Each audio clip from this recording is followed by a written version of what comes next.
টানা দুদিন নেমন্তন্ন বাড়ির খাওয়ার পরে অবশেষে বাড়ির খাবার মিলল। বাড়ির খাবার আমি আজকে একটু হালকাই রেখেছিলাম। সাথে ছিল হচ্ছে এই কুমড়ো সেদ্ধ, যেটা খেতে সত্যি মাঝে মাঝে এত ভালো লাগে, সিদ্ধ খেতে বলে বোঝাতে পারবো না।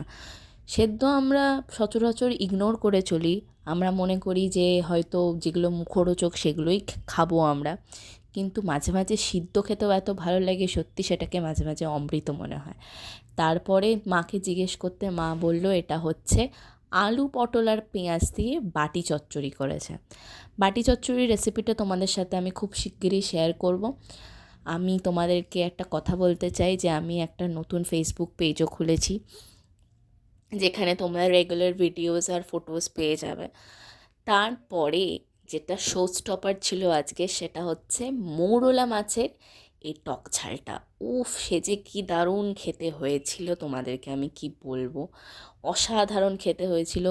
শুধু যে তেঁতুল, টমেটো আর মৌরলা মাছ দিয়ে এত সুন্দর একটা তরকারি বানানো যায় সেটা সত্যি বুঝতে পারিনি। যাই হোক, আমি তো সঙ্গে সঙ্গে পাতে পেতেই মাছ শুদ্ধ, মাছের মাথা শুদ্ধ, সব শুদ্ধ একসাথে একদম ভালো করে চটকে খেয়ে নিয়েছিলাম।